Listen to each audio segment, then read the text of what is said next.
For what purpose does the gentleman from Florida rise? To submit a name for nomination for the position of Speaker of the House. The gentleman is recognized. Thank you, Madam Speaker. My colleague from California, Mr. Garcia, knows the incredibly high regard I hold him in. He is a patriot. I deeply, deeply admire him, but I must take some exception with some of the comments he made in his nomination of Mr. McCarthy. First, he said that Mr. McCarthy has earned the position. You only earn the position of Speaker of the House if you can get the votes. Mr. McCarthy doesn't have the votes today.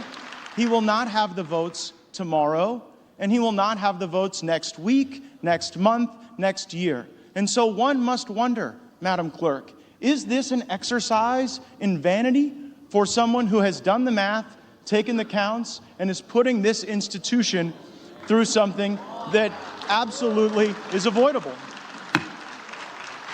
My colleague, Mr. Garcia, did not say this, but many of my other Republican colleagues have. They believe that Mr. McCarthy has earned the position of Speaker of the House because he raised $500 million to get Republicans elected. Going to bring anyone motion of someone's name. The gentleman's not recognized. The gentleman is not recognized.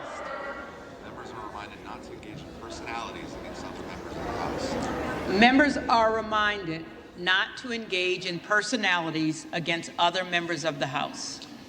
Several believe that one earns the position of Speaker by raising enormous sums of money, and there is no doubt that the individual that was nominated by Mr. Garcia is the LeBron James of special interest fundraising in this town. There is nobody better, but I would suggest that there are qualifications for Speaker that are far more important. There are attributes that are far more important. Jim Jordan has those, and I am submitting his name for nomination at this time. I heard my colleague from California, Mr. Garcia, say that we seek pure, selfless intent, and I could not agree more with that assessment. Mr. Jordan, indeed, is reflective of pure, selfless intent. I don't know that the same can be said for the Republican alternative. Let's start with purity. Many of you have seen the reports that there are negotiations to determine whether or not on this side of the aisle there can be a deal, a meeting of the minds, a grand bargain that would allow us to proceed with the speakership. And I want all of my colleagues to know, regardless of your perspective on me, how impure some of those negotiations have gone. And I want the country to know. The principal goal of the people who are objecting to Mr. McCarthy on the Republican side is that we don't believe the rules of this place unlock the potential of all of the members to be able to cast votes on individual bills and to offer amendments on appropriations acts. And we're also concerned about spending that has ballooned our debt and borrowed against the future generations of American citizens.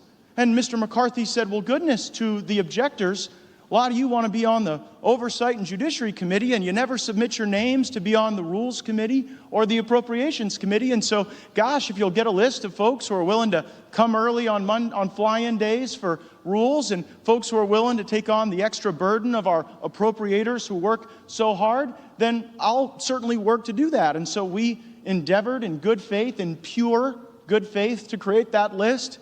And then what did Mr. McCarthy do? He went out to the media and came to other members of the conference and said, see, they just want jobs for themselves. That is not pure. Selflessness. Selflessness is not selling shares of yourself to the lobby corps and then doing their bidding at the expense of the American people. But there certainly is intent. And it's an intent driven almost exclusively by personal ambition, and that ambition is paralyzing the House now. Madam Clerk, at this time, there is great trust in Mr. Jordan, and that's why I am nominating him, and there is insufficient trust in Kevin McCarthy. There are some who have been objecting to Mr. McCarthy who are working on perhaps changes to the rules, changes to circumstance that would convert the speakership from the great, awesome, powerful position it is now to more of a ceremonial position, almost akin to the Speaker in the British House of Commons. I referred to it previously as a straitjacket that some of us were trying to construct with better rules and better personnel because we do not trust Mr. McCarthy with power, because we know who he will use it for, and we are concerned it will not be for the American people.